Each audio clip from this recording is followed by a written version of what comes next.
Hello, my dear friends. Today, I want to share my story with you. It is about my English journey, how I started from zero, made many mistakes, and slowly learned to speak better. When I was a child, English was very hard for me.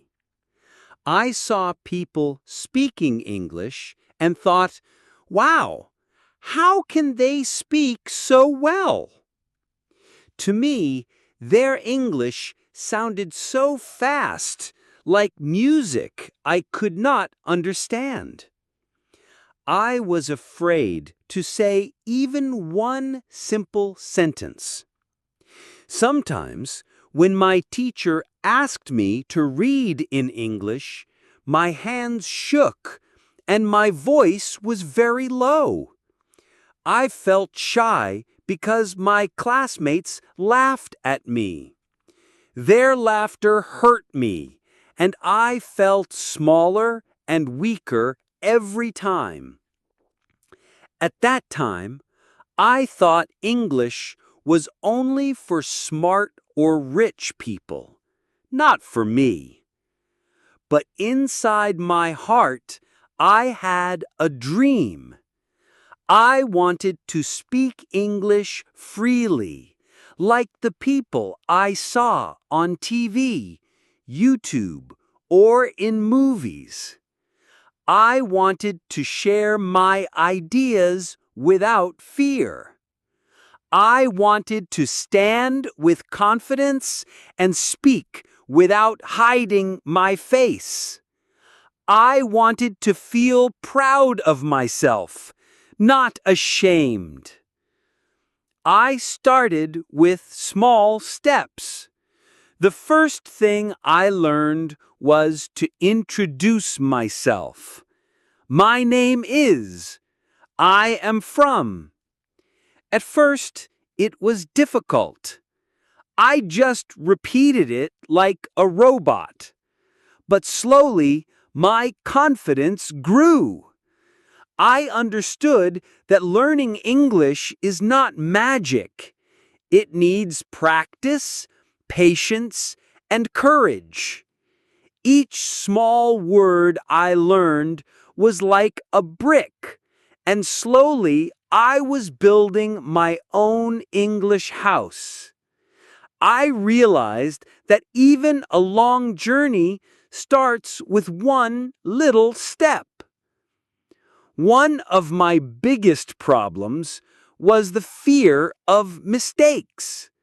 I always worried, what if I say it wrong? What if people laugh at me? Because of this, I stayed quiet for a long time. But one day, I read a line, "Mistakes are proof that you are trying." That sentence changed my thinking. I decided to speak, even if it was broken. Silence would never help me learn. I told myself, it is better to speak wrongly than to stay silent forever. So, I started to practice every day. In the beginning, I talked to myself in the mirror. It felt strange, but it helped me. I asked and answered questions like, "How are you?" "I'm fine, thank you." "And you?" These small talks gave me courage. Sometimes I even pretended I was in a classroom and gave a small speech to myself. Day by day, I felt a little braver than before. Then I began listening practice. I listened to English songs, podcasts, and YouTube videos. At first, I understood nothing. The words were too fast. But I kept going. Slowly, My ears got used to the sounds of English. One day, I understood a full sentence without subtitles. I felt so happy, like I had won a prize.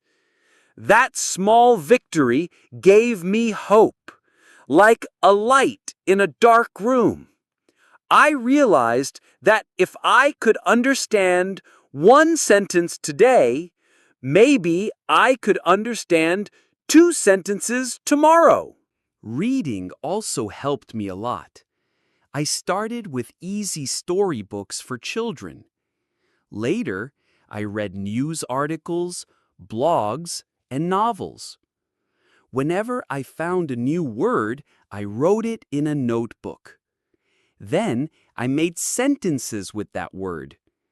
I didn't only memorize, I used the words in my daily life.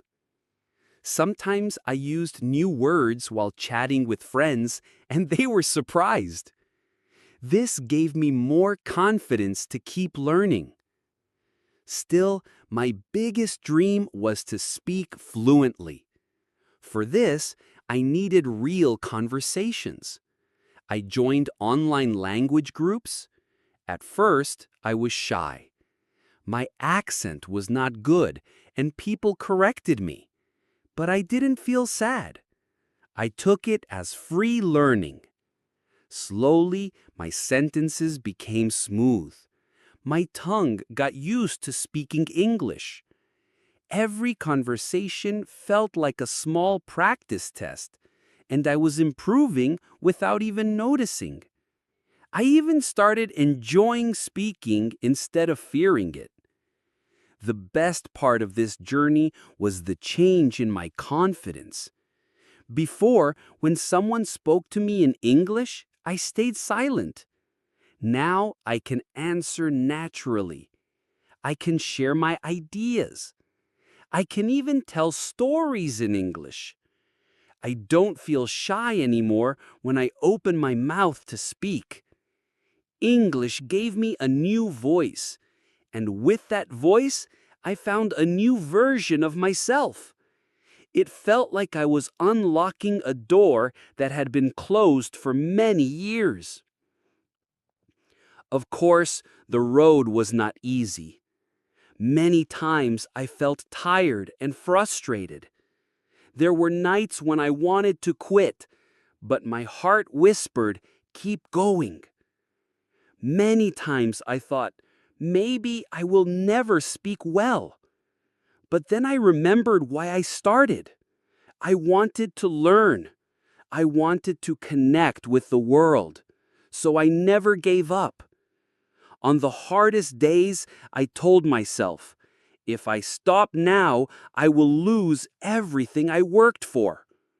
Those words gave me strength when nothing else could. Step by step, I realized that every struggle was shaping me into a stronger person. That thought pushed me forward again and again. Friends, if you are also learning English, please remember this. Fluency is not one big step. It is many small steps. You don't become fluent in one day.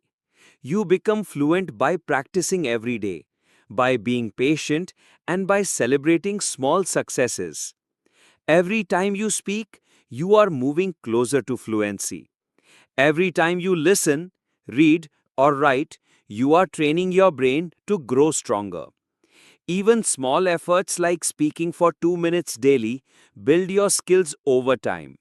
Remember, progress may be slow, but slow progress is still progress. Today, when I look back, I smile. The boy who was afraid to speak one English sentence can now share his full story in English. That is my biggest achievement. It is proof that dreams can come true with hard work. And it is proof that nothing is impossible if you keep trying. I am not perfect, but I am much better than before. Fluency is not about perfection. It is about expression and confidence. So if I can do it, you can do it too. Don't be afraid of mistakes. Don't be afraid of slow progress. Just keep practicing. Speak a little every day. Listen a little every day. Read a little every day. Also, don't forget to write in English because writing makes your thoughts clearer. One day you will see English is no longer difficult. It will become your friend. And when that day comes, you will feel proud of yourself. You will also see how English opens doors to new opportunities in life. This was my story, my journey from zero to fluency. I hope my story inspires you to write your own. And I hope you never stop learning, because learning is a journey that never ends. Every chapter of learning makes you stronger, and every mistake you make becomes a teacher in disguise.